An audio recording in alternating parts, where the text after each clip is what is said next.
Very good morning, students.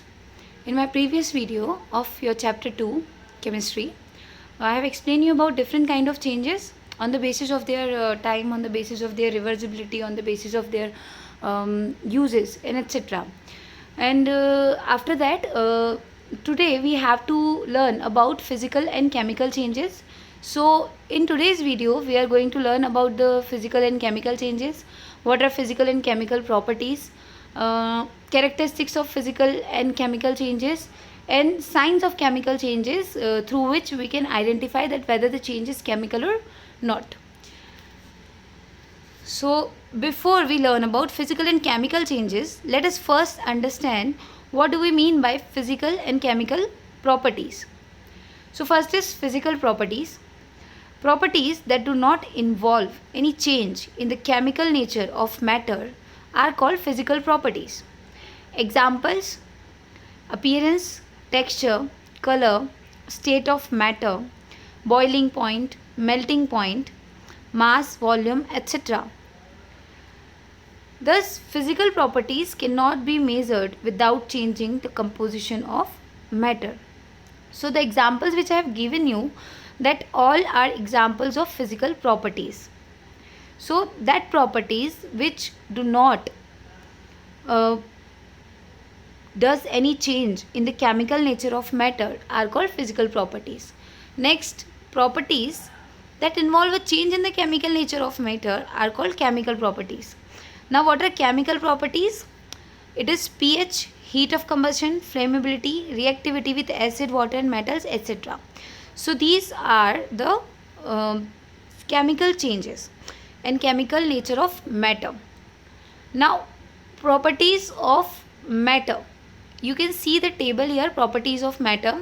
So, first question that arises, that are the properties determined without changing the chemical nature of matter? So, yes or no? So, yes, physical properties can be determined, but chemical properties cannot be determined. Example: pH, heat of combustion, reactivity with acid, base, etc. They cannot be determined without changing the chemical nature of matter.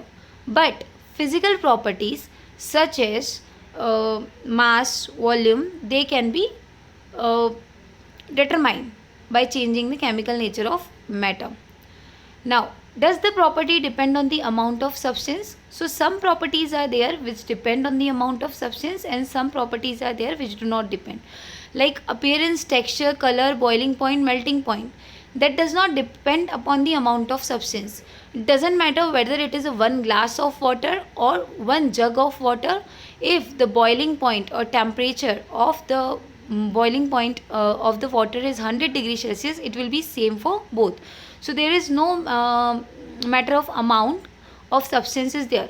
But the properties like mass, volume and length, they can be determined by the amount of substance. These properties depend upon the amount of substance. Now, first physical change, we have to read about physical change. What is physical change? Changes in which no new substance is formed are known as physical changes, and these changes only alter the physical properties of the original substance.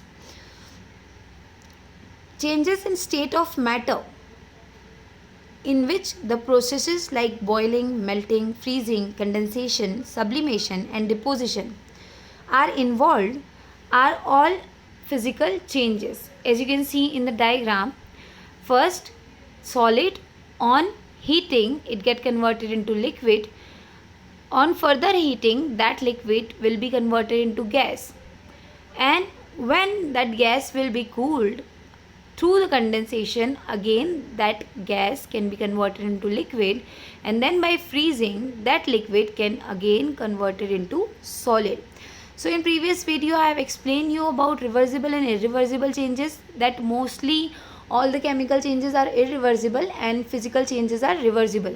So here you can see that all these changes in state of matter are reversible. They can get back to their original position without any typical chemical method, By easy simple method they can get back to their original form. So they are reversible, and hence they are physical changes. As you can see that no new substance is forming here. They are just changing their state of matter from one state to another. Now what are the characteristics of physical changes?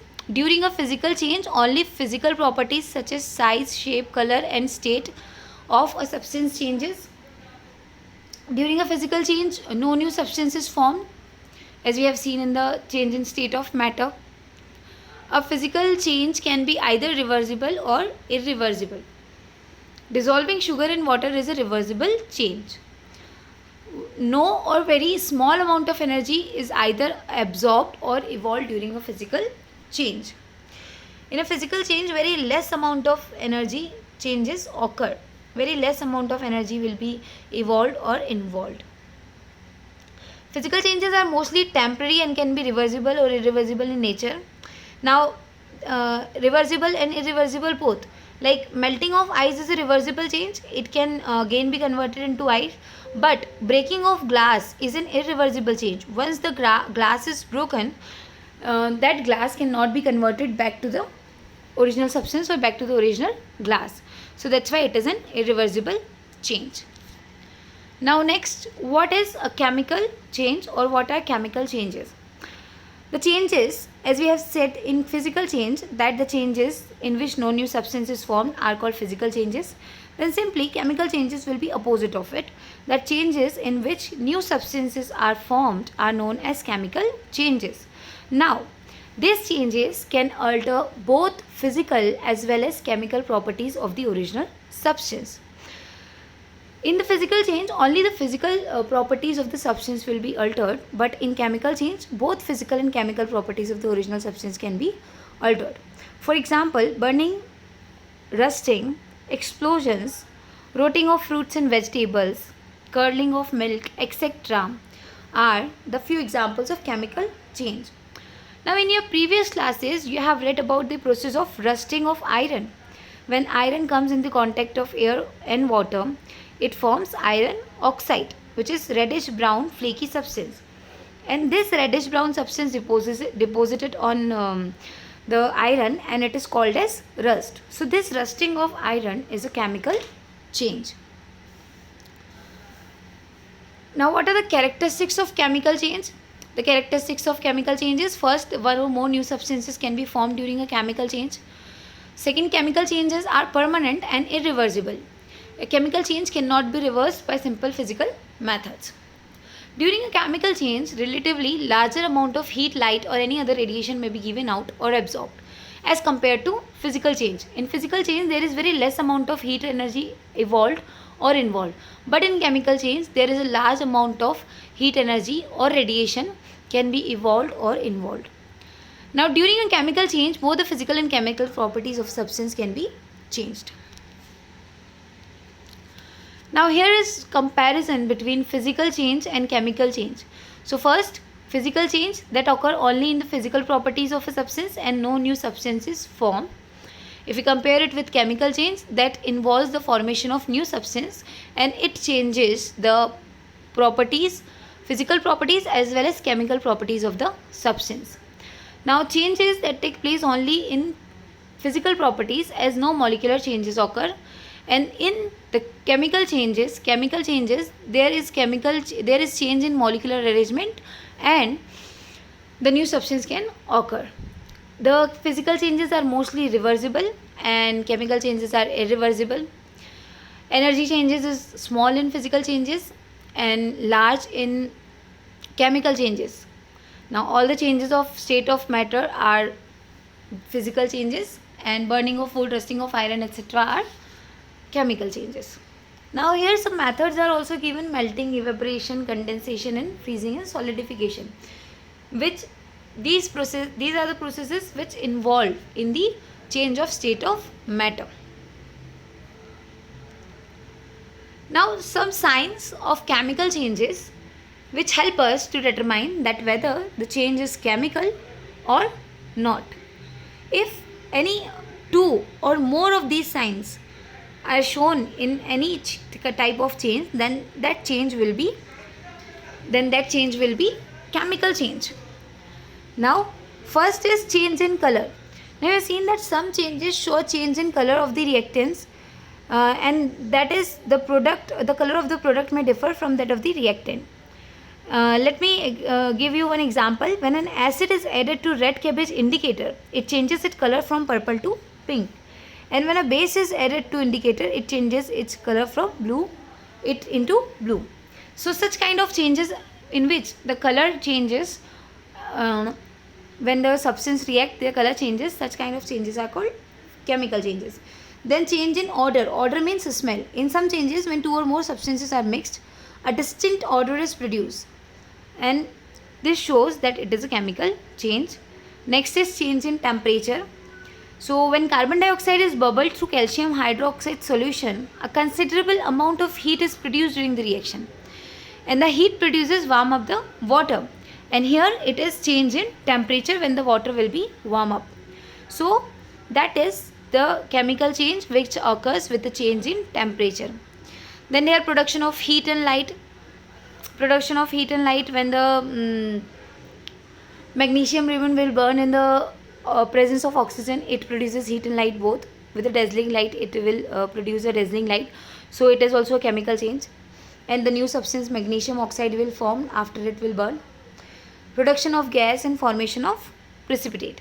So these all are the changes in which we can say that these changes, after observing this, we can say that the change is chemical change. The last topic is physical and chemical change, like burning of candle. Either it is a physical change or chemical change, or both. So when a candle burns, both physical and chemical changes occur. The melting of solid wax to form liquid wax and the evaporation of liquid wax to form wax vapor are physical changes. When this wax vapor combines with atmospheric oxygen, it gives heat and light, and during this process carbon dioxide is released. Thus, in few cases, both physical and chemical changes takes place at the same time. When we burn candle, carbon dioxide is produced. The wax which is melted after reducing the temperature. Some of the amount of wax will be melted, but some can again be converted into the solid form. So here new substances are also forming, and the wax is going back again into its solid form after reducing the temperature. So this kind of change can be considered as both physical and chemical change. But generally the burning of candle is called as chemical change because here the new substances are forming, the new gases are forming on the burning of wax. So this is all about your remaining topic of chapter 2. I will attach the notes with this video.